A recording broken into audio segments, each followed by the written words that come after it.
Del Evangelio según San Mateo. En aquel tiempo dijo Jesús a sus discípulos: si alguno quiere venir en pos de mí, niéguese a sí mismo, tome su cruz y sígame. Porque quien quiera salvar su vida la perderá, pero el que la pierda por mí la encontrará. ¿De qué le sirve a un hombre ganar el mundo entero si pierde su alma? ¿O qué podrá dar para recobrarla? Porque el Hijo del Hombre vendrá con la gloria de su Padre entre sus ángeles, y entonces pagará a cada uno según su conducta. ¿De qué le sirve a un hombre ganar el mundo entero si al final pierde su alma? Y con esa sentencia del Salvador: no se puede servir a Dios y al dinero, damos comienzo a esta segunda plática, meditación acerca del vicio, del pecado capital de la avaricia. Avaricia que definimos como el deseo desordenado de poseer. Vimos ayer con la soberbia, deseo desordenado de la propia excelencia, hablando de que hay un verdadero amor a nosotros mismos querido por Dios y que debemos conocer para amarnos según Dios y como Él quiere que nos amemos. Y con respecto a los bienes de la tierra, hay un amor bueno, legítimo, que no es pecado. Es ese uso que hemos de hacer de aquellos bienes que el Señor nos ha dado para alcanzar nuestro fin, que es nuestra salvación. Si nos vamos a las primeras páginas de la Sagrada Escritura, vemos a un Dios que crea un universo, un mundo maravilloso, lleno de maravillas, de dones, hermosísimo, y todo le es entregado al hombre para que lo domine, con esa misma autoridad divina que le da Dios al hombre de poner nombre a cada animal, a cada cosa.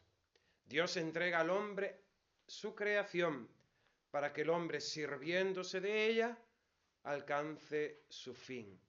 Ahí podemos recordar, para no olvidarnos, lo que hemos escuchado tantas veces de los ejercicios ignacianos, el principio y fundamento.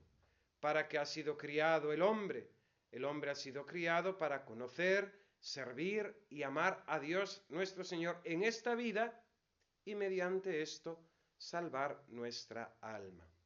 Ese principio y fundamento que tenemos que tener claro, porque podemos estar viviendo totalmente desorientados, podemos estar viviendo sin saber a dónde vamos. Nos hemos puesto de camino y no sabemos a dónde vamos. Hemos cogido la carretera y vamos sin destino, como vamos a decir exploradores. No, nosotros tenemos nuestro fin declarado, sabemos para lo que estamos aquí. Hemos sido creados para amar, servir y conocer a Dios nuestro Señor y mediante esto salvar nuestra alma, ¿no? Fue el gran descubrimiento de Ignacio de Loyola, ¿no? en su propia crisis espiritual. Un hombre joven que ambicionaba la gloria de la milicia, pero un golpe de la vida, herido en aquella batalla de Pamplona, le frustra totalmente sus ambiciones, donde él había puesto todo su afán, todo su corazón y su felicidad. Y cuando ya estaba cojito, enfermo, convaleciente en aquella casa de Loyola, claro, todo lo que ansiaba en aquellos libros de caballerías que leía, veía que era inalcanzable, ya no podía llegar a esa gloria del mundo, a esa gloria de la milicia.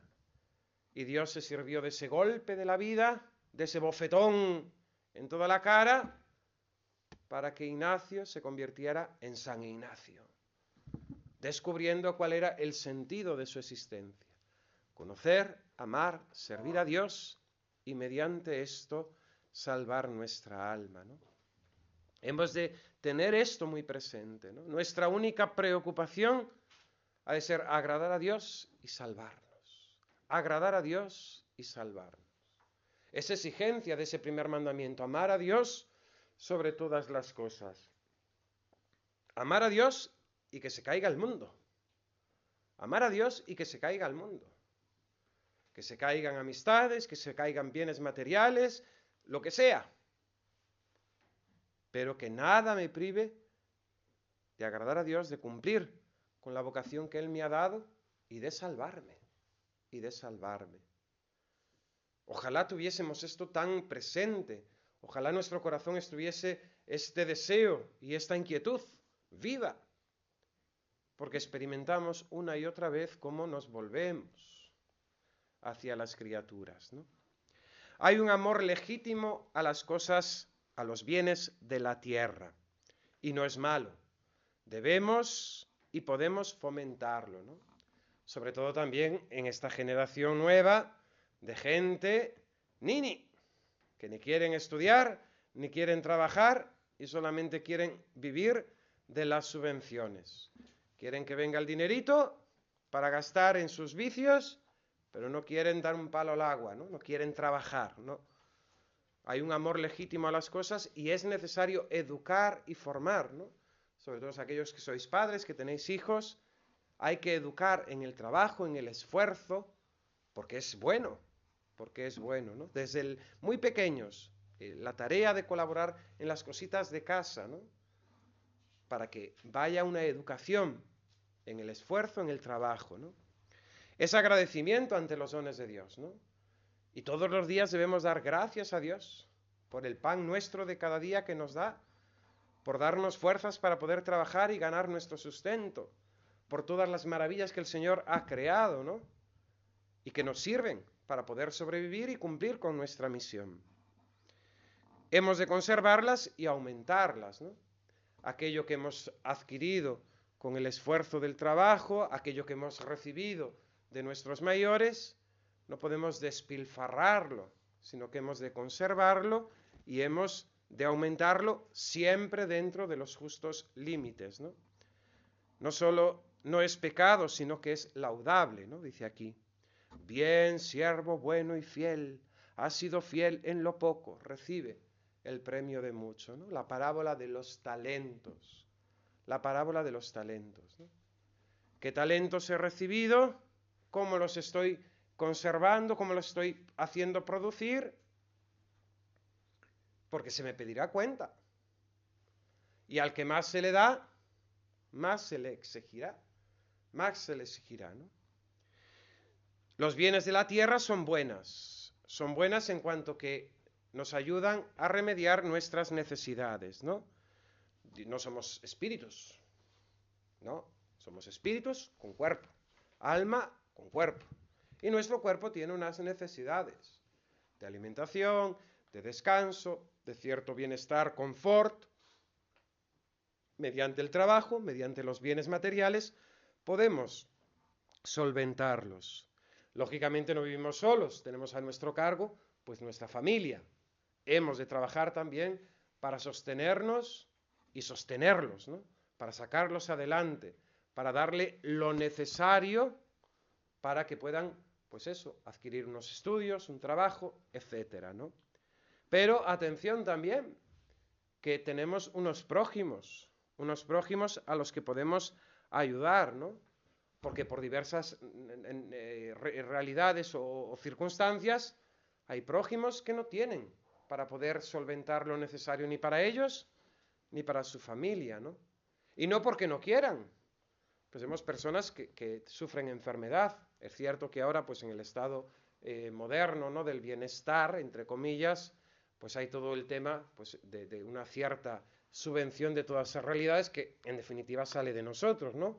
El Estado no tiene dinero, el dinero del Estado somos cada uno de nosotros con nuestros impuestos, ¿no? Y lo reparte a su gusto, ¿no?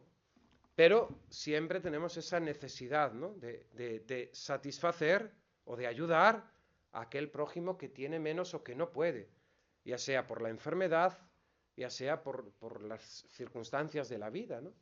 Circunstancias de la vida. Pero hay un uso ilícito de las criaturas. Hay un deseo de poseer pecaminoso, ¿no? Y esta es la avaricia, el pecado de la avaricia. Deseo desordenado, amor desordenado a los bienes de la tierra, ¿no? Y ahí distinguimos al avaro, ¿por qué? Porque este desea acumular riquezas, nunca tiene suficiente, ¿no? Incluso teniendo, no lo quiere gastar para no perderlo, ¿no? A costa muchas veces, incluso de su propia salud, de su propio bienestar, ¿no? Le decía ayer a los chicos cuando veníamos de Toledo que ya son las cosas de la edad. Yo la devoción que más le tengo a la Virgen Santísima es a la Virgen del Puño, aquella que no lo abre, ¿no? Que no lo da, ¿no? Y cuando uno es joven, pues comete ciertas imprudencias, ¿no? Y en este Toledo que es tan frío, ¿no? Pues haber pasado invierno sin calefacción, ¿no? Ahí haciendo de estoico, ¿no? Pero por tacañería, ¿no? Porque no tacañería. Pero ya cuando uno ya se va haciendo viejo, dice, pues ya no tengo esas resistencias, ¿no? Entonces ya hay que poner algo de calefacción, ¿no? Algo de calefacción. Pero claro, no era por penitencia. ¿Qué penitente? No, era por mentalidad tacaña, ¿no? Mentalidad de avaro, ¿no? De no querer perder, de no querer gastar, ¿no? Acumula la riqueza, el avaro, no gasta aún a costa de la salud y del bienestar, ¿no? Es duro para sí, es duro para su familia y más aún duro con su prójimo necesitado, ¿no? A quien juzga de vago, etcétera, ¿no? No sabe lo que significa la limosna, ¿no? Siempre digo lo mismo, ¿no? Hoy en día en nuestras ciudades, ¿no? En general, pues hay todas esas mafias, ¿no? De personas que se dedican, su trabajo es pedir. Están en la calle y saben que piden, ¿no? Siempre lo cuento. Cuando éramos niños, en mi pueblo allí en Galicia, había 2 momentos en que los niños salían a la calle pidiendo por las casas. Una era en carnavales, íbamos disfrazados y entonces íbamos por las casas, normalmente pues cantando alguna canción que habíamos hecho en el colegio y le pedíamos pues a la gente que nos diese algo, ¿no? Pues siempre nos daban unas pesetas de aquella. Y después en mayo, el 1 de mayo, había una fiesta como de la entrada de la primavera, entonces hacían como unas estructuras que se llamaban los mayos, así tipo cónico, con hierbas del monte, algunas flores y tal. Y salíamos también a cantar los mayos y a pedir por las casas, ¿no? Esas cosas de pueblo de niño. Pero uno, muy listo, no sé quién fue, pero debe tener ya una empresa importante o varias, dijo, lo que vamos a hacer es ponernos en el semáforo de la carretera general. Porque en cuanto ponga rojo, cada uno vamos a un coche y pedimos. Claro, aquello fue un éxito. Fue un éxito porque ya no había que cantar. No había que cantar porque no daba tiempo, ¿no? Simplemente ir a la ventana, a la ventanilla del conductor, basta, ¿no? Y aquel mayo fue maravilloso, ¿no? Nos fuimos, no sé si con 1000 pesetas cada uno o algo así, ¿no? Pues bueno, la gente era buena y te lo daba, ¿no? Entonces, no sé a qué vino esto ahora mismo. El tema del negocio de la calle, ¿no? Es decir, que pidiendo se saca un sueldo. Yo imagino que cualquier mendigo que se ponga en Toledo a pedir 100 euros al día lo saca seguro. Con 100 personas que le den 1 euro, saca 100 euros. Un sueldo al mes, ¿no? Y un sueldo no malo, no malo. Entonces, es una mafia. Y entonces, ¿hay que darle limosna a esa gente? Lógicamente sabemos racionalmente que están pidiendo como un trabajo. No les vamos a ayudar, sino a mantener esa misma mafia, ¿no? Pero digo siempre, si esos centimillos, ese euro que le damos a ese mendigo de la calle, que sabemos que no es para bien, ni es verdadera limosna, sirve para arrancar de este corazón nuestro, ¿no? Esa ambición, ese deseo desordenado de poseer, bendito sea Dios. Porque a mí me duele. Yo cuando claro, vas de cura. Entonces eres objetivo número 1 de atención y de grito, ¿no? Para que te pongan en evidencia. Eso pasa muchas veces, ¿no? O cuando vas al supermercado, cuando vas por la calle, ¡padre, padre! ¿No? A misa no van, pero que eres cura lo saben, ¿no? Entonces te piden, ¿no? Entonces, si le das esos centimillos, ese euro, y a mí me duele como si me arrancaran un riñón, ¿no? Me sirve. A mí me sirve personalmente para practicar ese desprendimiento, ¿no? Porque sé que no estoy haciendo verdadera limosna, pero me estoy arrancando de ese deseo desordenado de poseer, ¿no? Y me duele más que si una persona realmente necesitada me pidiera para comer, porque se lo daría con gusto, sentiría, como dije ayer, cierta complacencia en la obra de virtud. Aquí no siento complacencia ninguna, ¿no? Sino la rabia de decir, tengo que darle el euro a ¿no? pues no podemos, lógicamente, la limosna actualmente hemos siempre de hacerla de forma lo más racional y ordenada posible, mediante instituciones que sabemos que lo van a utilizar. No hay instituciones perfectas, ¿eh? Pues también que si Cáritas ayuda a los moros, que no sé cuánto. Bueno, no hay instituciones perfectas y se intenta hacer lo mejor posible, ¿no? Pero sí que hay que intentar encauzar, ¿no? Cuando son aportaciones pues cuantiosas, ¿no? Intentar hacerlo por medio de instituciones que sabemos que va a llegar y que van a ayudar realmente a personas que lo necesitan, Siempre es muy problemático, ¿no? Mi párroco allí en Galicia empezó con el tema de Cáritas y tal, pero claro, los típicos problemas, ¿no? Vienen a pedir a Cáritas y después están en la cafetería pidiendo y con unos móviles que no sé cuánto, ¿no? Bueno, es la realidad un poco compleja, ¿no? del mundo, ¿no? Pero bueno, el hecho de desprendernos nosotros, de dar esa limosna, será contado, ¿no? En la eternidad, ¿no? Como premio y mérito. Hasta un vaso de agua que deis por amor de Dios, un vaso de agua, no quedará sin recompensa. El avaro es aquel que acumula riqueza, ¿no? El usurero es aquel que mediante la injusticia se beneficia, ¿no? de su prójimo, cobrándoles préstamos desorbitados, especulaciones contra la ley, fraudes, rapiñas inhumanas. Hoy está legalizada la usura. Ya en los bancos, ya incluso dentro del ámbito, vamos a decir, comercial. Es producto del capitalismo. Es producto del capitalismo. Las cosas no valen lo que son, sino que valen lo que quieran quien manda, quien lo tiene, decir que vale. Y es una usura que está generalizada, ¿no? Es antinatural, es contrarrazón que para adquirir algo a lo que tenemos todos derecho, que es, por ejemplo, una vivienda, haya que hipotecarse toda una vida. Pero esto es fruto del capitalismo, la especulación del terreno, etcétera, etcétera, ¿no? Y vemos que es contrasentido, pero nos callamos, ¿no? Nos sometemos, ¿no? Nos sometemos. La usura, fruto también pues de ese pueblo que tantas veces el Señor le echó en cara, ¿no? Su amor y su idolatría al dinero. Pero pensemos que en el todo hombre, ¿no? En el hombre de calle, ¿no? A pie de calle, ¿cuántas veces anteponemos el dinerillo a nuestros deberes religiosos, a nuestros deberes civiles, incluso a nuestros deberes familiares, ¿no? Sociales, ¿no?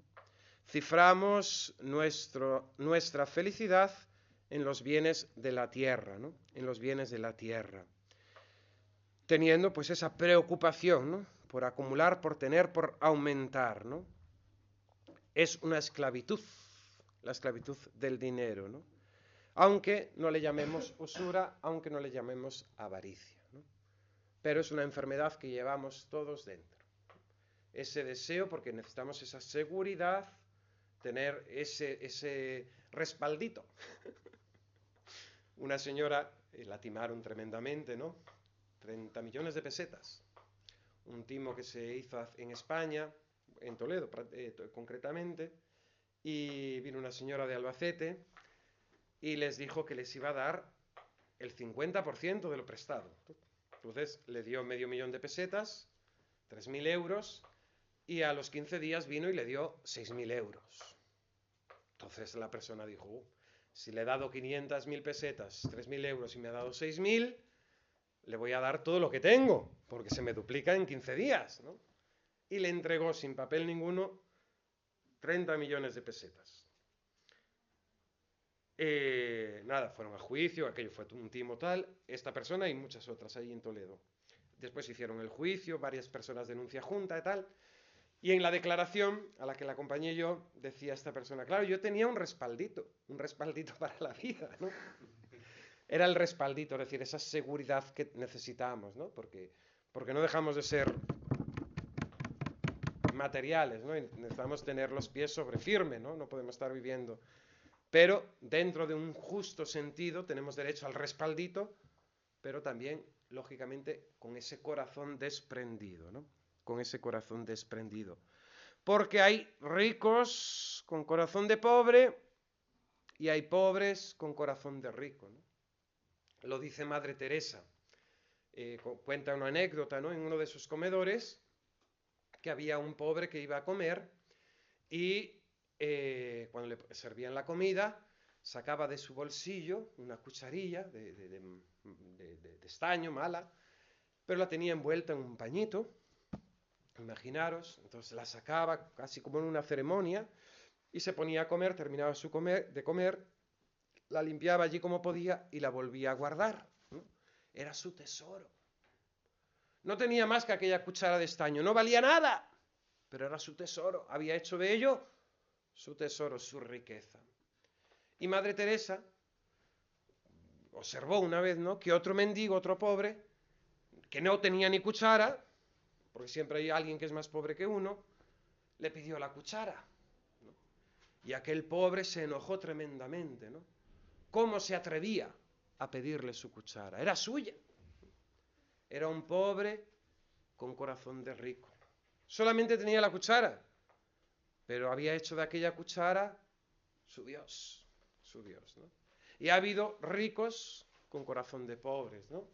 Pues imaginemos cuántas vidas de santos leemos, ¿no?, de reyes, de hombres de bien que han tenido hacienda, que han tenido bienes materiales y en cambio han vivido realmente pobres, ¿no?, austerísimos, repartiendo y haciendo beneficencia continuamente, ¿no? Recordemos San Luis de Francia, recordemos Santa Isabel de Hungría, etcétera, etcétera, ¿no? Bien. El pecado de la avaricia de suyo es mortal, aunque puede ser leve, lógicamente, por parvedad de materia, ¿no? Es pecado mortal, pero dependiendo, ¿no?, de la materia y del caso, ¿no? Lógicamente no es lo mismo coger €1 a mi madre que robar 1.000 euros o 10.000, ¿no?, en un banco, ¿no? Entonces, según la materia, pues puede ser leve, ¿no? No es el pecado más grave, el de la avaricia.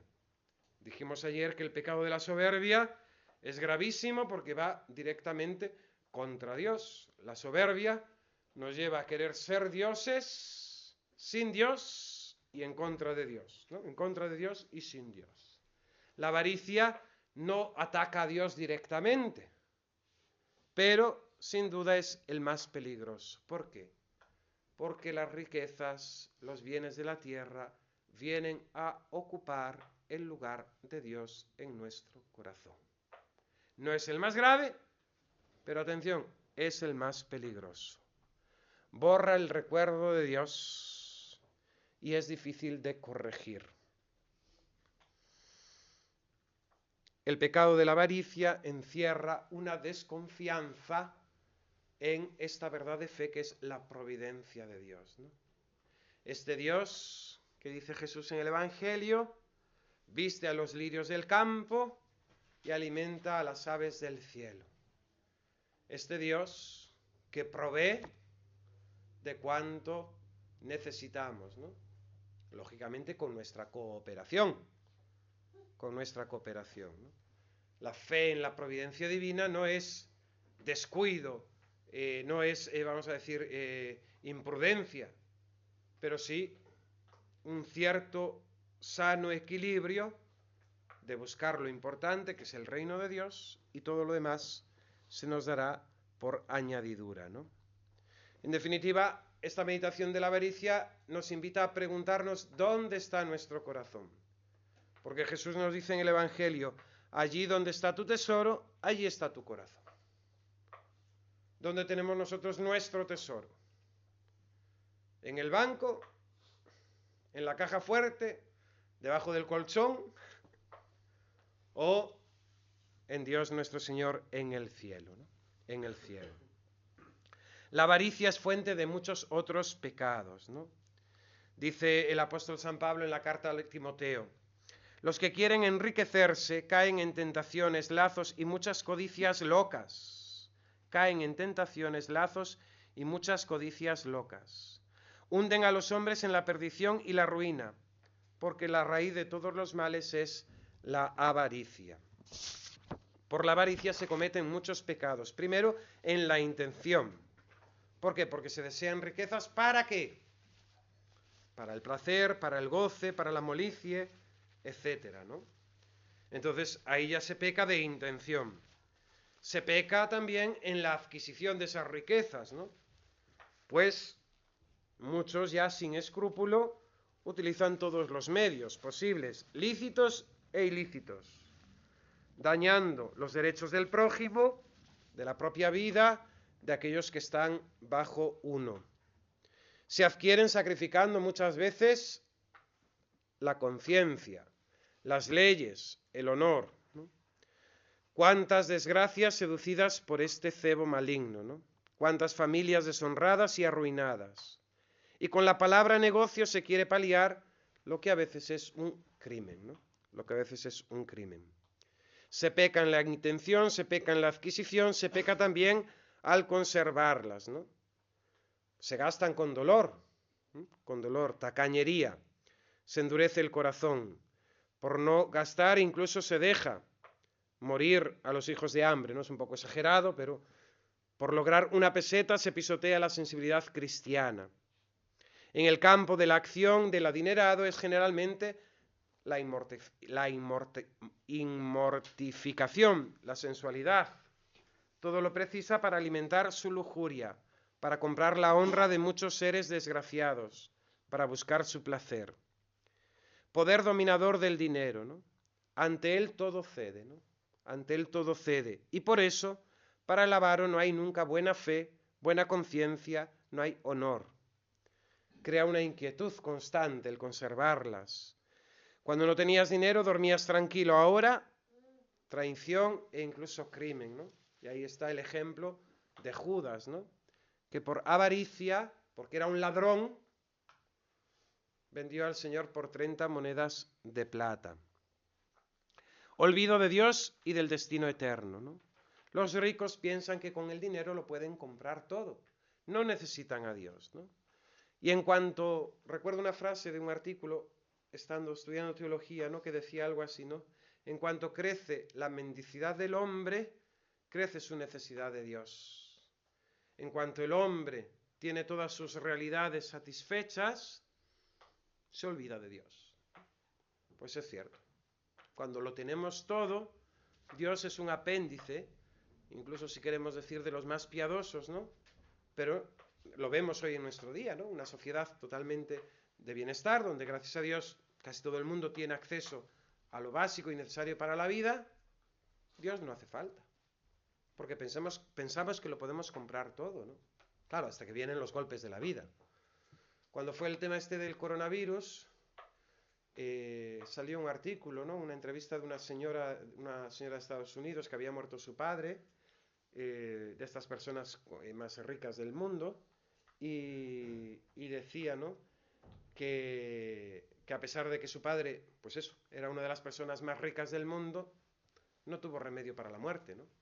No pudo comprar la vida, Y a pesar de ello, pues la muerte se lo llevó, ¿no? Entonces es también un engaño, ¿no? Pensar que con el dinero, ¿no? ¿Cuántas veces, ¿no? Yo recuerdo también de niño, allí en mi pueblo, ¿no? Ciertas personas de ciertas familias adineradas, ¿no? Cáncer, habían ido a Estados Unidos, ¿no? Acabaron muriendo como los de allí, que fueron a la Seguridad Social. Claro. El dinero no nos da vida eterna. No nos da vida eterna, ¿no? Al final el dinero puede ser fuente de condenación eterna, ¿no?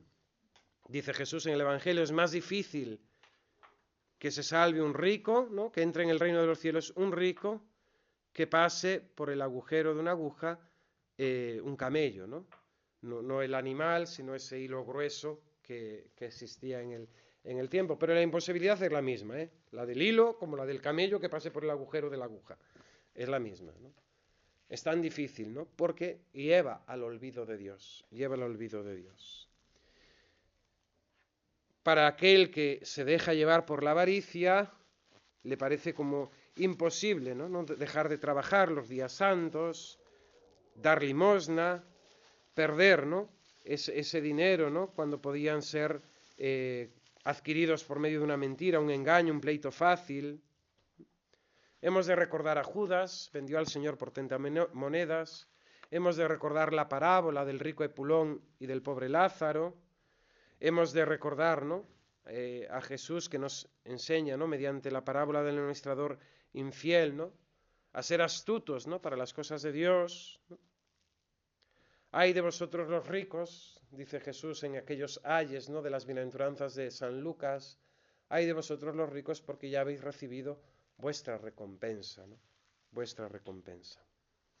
Bien, Fray Luis de Granada, en el capítulo 5 de la segunda parte de su librito Guía de Pecadores, nos habla acerca de la avaricia y los remedios que podemos poner para liberarnos un poco de ella, ¿no? Avaricia es desordenado deseo de hacienda. Es tenido por avariento no solo el que roba, sino también el que desordenadamente codicia las cosas ajenas o desordenadamente las guarda. Para vernos libres de ella, lo primero que hemos de considerar es que nuestro Señor Jesucristo eligió, tomó para sí, para la Virgen Santísima, para su Padre San José, para sus discípulos, la virtud de la pobreza. Dios eligió para sí la pobreza. Y ahora en la Navidad brilla plenamente, ¿no? La hemos dulcificado, ¿no? La hemos suavizado mucho, ¿no?, con nuestro consumismo, ¿no? Pero realmente es dramático, ¿no? No había posada para ellos en Belén. Y acaban haciendo en un establo. Un Dios que dice San Bernardo, ¿no?, nació pobre, vivió más pobre todavía y murió paupérrimo. Nació pobre en Belén, sin posada, en medio de animales, en un establo. Fue emigrante, ¿no? Tuvieron que irse a Egipto. Vivieron del trabajo humilde de carpintero, de San José, de artesano. Nuestro Señor, que empieza a predicar y vive de la limosna, de aquello que le dan. El Hijo del Hombre no tiene donde reclinar la cabeza. Y muere en la cruz desnudo, ¿no? Hasta de su propia túnica es despojado. Y hasta él mismo se despoja, ¿no?, de su Madre Santísima, dándola a nosotros, y da todo, ¿no?, hasta la última gota de su sangre, ¿no? Se abrió la lanza, por medio de la lanza, la llaga de su costado, y vertió sangre y agua, ¿no? Entonces nuestro Señor Jesucristo escogió la pobreza. Algo tiene. Como es, algo tiene el agua cuando se bendice, ¿no? Pues algo tiene la pobreza cuando nuestro Señor Jesucristo la escogió para sí, para su madre, para San José, para sus discípulos. Consideradlo. Consideradlo, ¿no? Porque el pobre realmente es libre. La libertad de no tener que estar atados a realidades, ¿no? Cuando yo era jovencito, quería ser misionero. Había una revista que se llamaba Gesto, no sé si era de los combonianos o salesianos, no sé. Y la recibíamos en el seminario menor, y una vez escribí un artículo y mandé, ¿no?, que quería ser misionero, ¿no? Y de vez en cuando reviso así, hago limpieza en casa, tengo la revista allí, y me viene, aún esta semana fue, me viene el pensamiento, ¿y aquel afán misionero que tú tenías, dónde está? Y claro, yo ahora me lo planteo. Si yo me quisiera ir a las misiones, a África, a América, a donde fuese, ¿no?, ¿cuánto me costaría? Porque qué aferrado estoy, ¿no?, a realidades, a circunstancias, a personas, el miedo a pasarlo mal, ¿no?, a pasar necesidad, a no encontrarse bien, ¿no? La libertad del pobre. Cuando nada tienes, dicen de las hijas de la caridad, decían, ¿no?, que la obediencia las mandaba de un lugar a otro y no había problema ninguno, porque todo lo tenían en un gatillo. Una hija de la caridad estaba disponible siempre, a donde la obediencia la mandase. ¿Por qué? Porque no tenía nada. Con una bolsita se podía ir. Su hábito, el de recambio, y poco más, ¿no? Y poco más. considerar la pobreza, ¿no? Hemos también de considerar, ¿no?, el valor de nuestra alma y el valor de las criaturas, ¿no? ¿Cuánto ha valido nuestra alma? El precio de la sangre de nuestro Señor Jesucristo. He ahí el valor del alma, un valor infinito, divino. Y todas las criaturas no valen, ni sumadas, ni todas las fortunas, riquezas, valen lo que vale un alma. Y nosotros estamos dispuestos a perder el alma por medio del pecado, por adquirir un bien caduco. Vanidad de vanidades, todo es vanidad. Todo se pasa, ¿no? Todo se pasa. Dios no dio el mundo, no dio su alma, perdón, no dio su vida, no dio su sangre. No la daría por salvar los universos, los planetas, las estrellas, la misma naturaleza maravillosa, todas las especies animales, no. Pero por una sola alma, Dios da su vida. Fijaos lo que vale nuestra alma, ¿eh? Otra realidad que tenemos, nos falta perspectiva, nos falta mirada sobrenatural. Nos preocupa más si nos sale una verruguita en la piel y nos vamos rápidamente al médico, al dermatólogo, porque no vaya a ser un cáncer y nos muramos, que si estamos en pecado venial o en pecado mortal. Fijaos qué desajuste, ¿no? Qué desajuste. Recordando la sentencia del Salvador que dice nadie puede servir a dos señores, hemos de recordar que solamente el hombre libre puede contemplar a Dios y que esto es imposible si anda con la boca abierta tras las riquezas del mundo, ¿no? Los deleites espirituales huyen del corazón ocupado en los temporales. No se pueden juntar las cosas vanas con las verdaderas, las altas con las bajas, las eternas con las temporales, las espirituales con las carnales, y no se pueden gozar juntamente unas y otras. El amor de las riquezas más atormenta con su deseo que deleita con su uso, porque enlaza el ánima con diversas tentaciones, la enreda con muchos cuidados, la convida con vanos deleites, la provoca a pecar e impide su quietud y su reposo. Nunca las riquezas se adquieren sin trabajo, ni se poseen sin cuidado, ni se pierden sin dolor. Pero lo peor es que muchas veces se alcanzan ofendiendo a Dios nuestro Señor. El rico, dice el proverbio, o es malo o heredero de lo malo. Otro consejo. Cuán grande es a ti no sea desear continuamente aquellas cosas que aunque todas se junten en uno, en cierto que no pueden hartar tu apetito, mas antes lo atizan y acrecientan, ¿no? Ahí si tengo el último iPhone, voy a ser súper feliz. Tonto, que en cuanto lo compres, a la semana sale el siguiente. Y fijaos qué engañados nos tiene este consumismo y este materialismo, ¿no? Pensando que por el tener vamos a ser felices. ¿Cuánta ambición hemos tenido en desear cosas? Las hemos adquirido, ¿y qué? Otra vez ese ansia, ese deseo de más, de más, de más. Y es que, aunque tengamos el mundo entero, no vamos a ser felices, porque lo que hace feliz al hombre no son los bienes de la tierra. No son los bienes de la tierra. Dice San Agustín, ¿qué codicia es esta tan insaciable de los hombres? Pues aún los brutos animales tienen medida en sus deseos. Cazan cuando padecen hambre, mas cuando están hartos dejan de cazar. Solo la avaricia de los ricos no pone tasa a sus deseos. Siempre roba y nunca se harta. Los mismos animales nos enseñan. Tienen instinto de hambre, van, cazan, comen y ya está. Pero el avariento nunca se sacia, ¿no? Nunca se sacia. Hemos de poner nuestra esperanza, como otro remedio, ¿no?, en Dios y encomendarnos a su providencia, ¿no?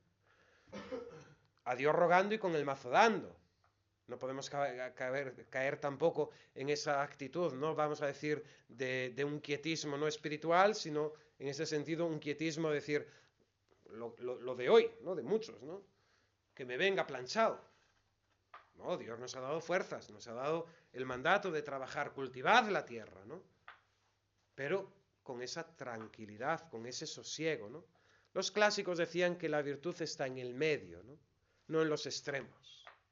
Y es lo que nos falta tantas veces. Somos mucho de extremos y nos falta la virtud, que es ese punto medio, ¿no? No la mediocridad, sino el punto medio, ¿no?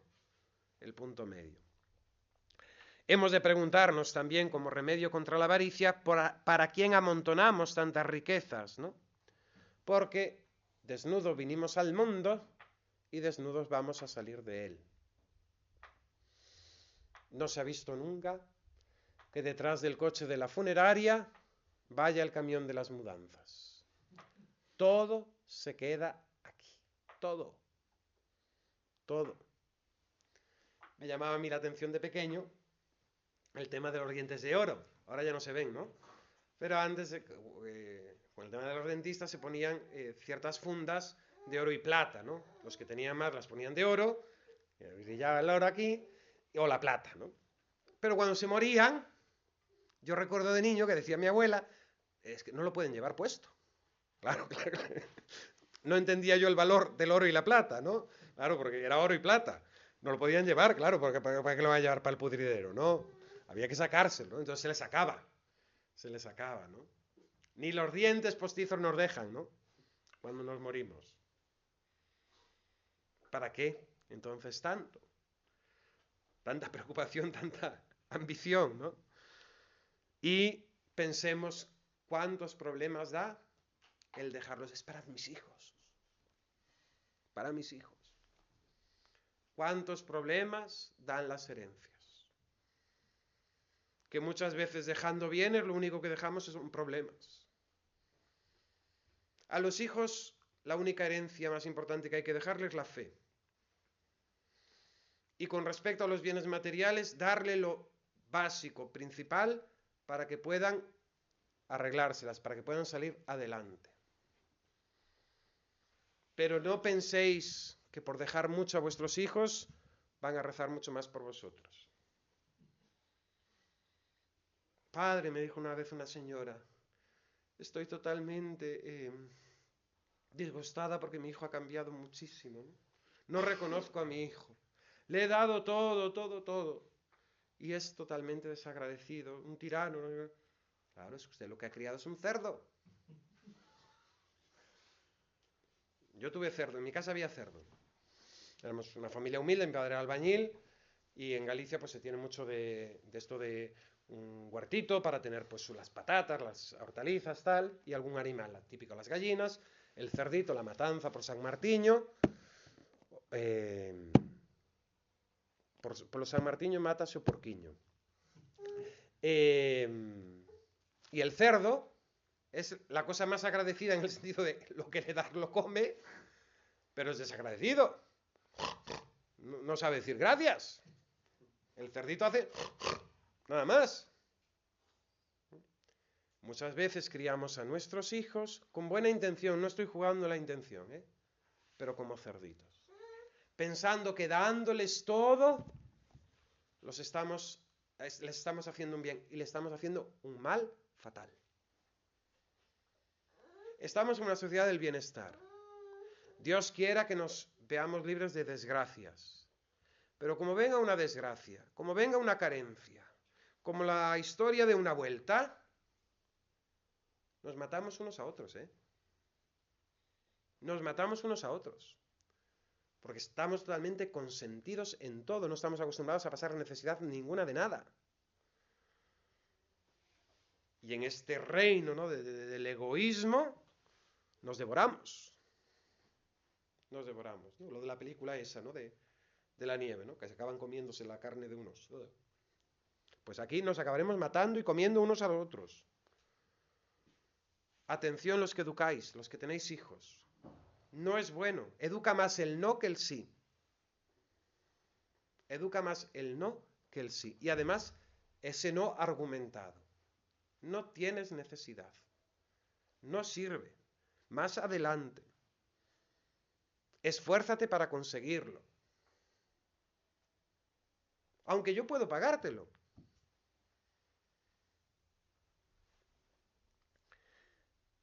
Nuestros bienes nos harían mucho mejor distribuirlos a los pobres que guardarlos para nuestros herederos, ¿no? Porque con los pobres tendremos quien nos reciban en las moradas eternas. Y de nuestros herederos, mis queridos hermanos, no sabemos lo que he dicho yo antes, si rezarán por nosotros, tan siquiera. Tan siquiera. El día de difuntos igual nos llevan un centro de los chinos de esos de flor de plástico. Cutre. Yo eso nunca lo he visto. Allí en Galicia dice que tenemos culto a los muertos, ¿no? Y la gente por las flores a los difuntos todas las semanas, en mi pueblo. En los pueblos de mar generalmente toda la gente va a visitar a sus difuntos, muy habitualmente a diario, y después el fin de semana le llevan flores frescas.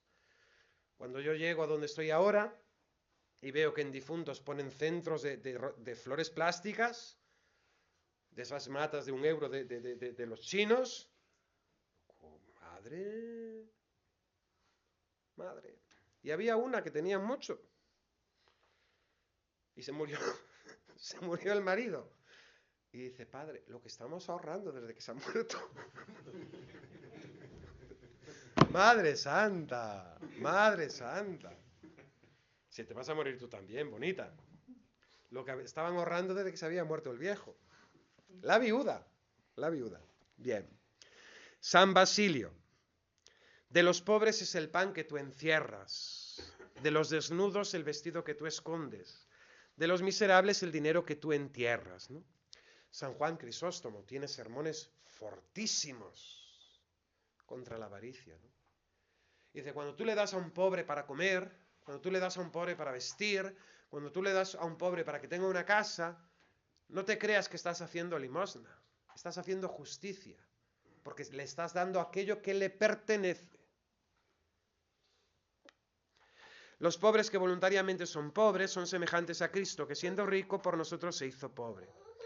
Tú que tienes bastante hacienda, da limosna a los pobres, porque dándola a ellos, la recibe Cristo, ¿no? Lo que hicisteis con uno de estos mis humildes hermanos, conmigo lo hicisteis, ¿no? Aquellos que viven en pobreza necesaria y la sufren con paciencia, han de hacer de esa pobreza virtud. Han de hacer de esa pobreza virtud. Avisa también Fray Luis de Granada acerca del pecado, ¿no? De no retener lo ajeno. No solo es pecado tomar lo ajeno, sino retener contra la voluntad lo que no es propio, ¿no? Trabajan, pues, hermano, por pagar muy bien lo que debes y por no hacer agravio a nadie. Procura también que no duerma en tu casa el trabajo y el sudor de tu jornalero. Deber, no pagar el sueldo a los jornaleros, a los trabajadores que dependen de nosotros, es un pecado público que no nos permite acercarnos a la Sagrada Comunión, igual que el adulterio. Doctrina católica. Préciate de no deber nada a nadie, y así tendrás el sueño quieto, la conciencia reposada, la vida pacífica y la muerte descansada. Y para que pongas freno a tus apetitos y deseos, y ni hagas todo lo que deseas, ni gastes más de lo que tienes, y de esta manera, midiendo el gasto, no con la voluntad, sino con la posibilidad, nunca tendrás por qué deber, ¿no? Esa virtud de la templanza, ¿no? También, ¿no? Con respecto al gasto, ¿no? Sobre todo también esta sociedad del crédito, ¿no? Que te ofrece, ¿no? Me preguntaba una persona, padre, es que hay un viaje muy importante, un jubileo de Roma, ¿no? Pero yo no tengo ese dinero. ¿Qué le parece si pido el préstamo? ¿Dónde? No, para viajar no se pide un préstamo. Un préstamo se pide en último caso para aquello que es indispensable para la vida. Pero si no, confórmate. No puedes ir, pues no vas, ¿no? Pero este mundo que al mismo tiempo que tienta, crea la necesidad, ¿no? Nos ofrece el remedio fácilmente y después nos maltrata cobrándonos, ¿no? Y poniéndonos el agua al cuello, ¿no? San Juan de la Cruz en Noche Oscura, hablando de la purificación del alma, habla también del deseo desordenado, de avaricia espiritual, ¿no? De esa avaricia espiritual que tienen aquellos que quieren caminar por el camino de la perfección, ¿no? Y estos son aquellos que no se ven contentos, ¿no?, con el espíritu que Dios les da, ¿no? Andan siempre desconsolados y quejicosos, porque no tienen el consuelo que querrían, ¿no? Que querrían, ¿no? Quieren el cielo ya en la tierra, y el Señor no se lo permite, ¿no? Muchos no se acaban de oír consejos y aprender preceptos espirituales y tener y leer muchos libros que traten de esto, ¿no? Se cargan incluso de imágenes, dice el santo, de rosarios bien curiosos, ¿no? De elementos, porque piensan que con ese tipo de rosario, con ese tipo de devoción, con esa imagen, van a santificarse y van a tener... No, dice San Juan de la Cruz, yo condeno la propiedad de corazón y el asimiento que tienen al modo, multitud y curiosidad de cosas, por cuanto es muy contra la pobreza de espíritu, que solo mira en la sustancia de la devoción, aprovechándose solo de aquello que basta para ella, y cansándose de esotra multiplicidad y de la curiosidad de ella, pues la verdadera devoción ha de salir del corazón, solo en la verdad y sustancia de lo que representan las cosas espirituales, y todo lo demás es asimiento y propiedad de imperfección, que para pasar a alguna manera de perfección es necesario que se acabe el tal apetito, ¿no? Los que van bien encaminados por el camino de la perfección no se atan a los instrumentos visibles, ni se cargan de ellos, ni se les da nada de saber más de lo que conviene saber para obrar. Ponen los ojos en ponerse bien con Dios y agradarle, y en esto es su codicia. Tienen gran largueza de dar cuanto tienen. Su gusto es saberse quedar sin ello por Dios y por la caridad del prójimo. La perfección interior, el secreto, dar a Dios gusto y no a uno mismo. Contra la avaricia, dar a Dios gusto y no a nosotros mismos, ¿no? ¿Qué es una monja? Una mujer con deseo desordenado de escuchar pláticas y confesarse, ¿no? Decía en una de las definiciones, ¿no? Pues muchas veces hay esa avaricia desordenada también en el ámbito del espíritu, ¿no? Lo dice San Juan de la Cruz. Te damos gracias, Señor, por los beneficios recibidos de tu mano generosa por Jesucristo nuestro Señor. Amén. Gloria al Padre, y al Hijo, y al Espíritu Santo. Como era en el principio, ahora y siempre, por los siglos de los siglos. Amén. Ave María Purísima. Sin pecado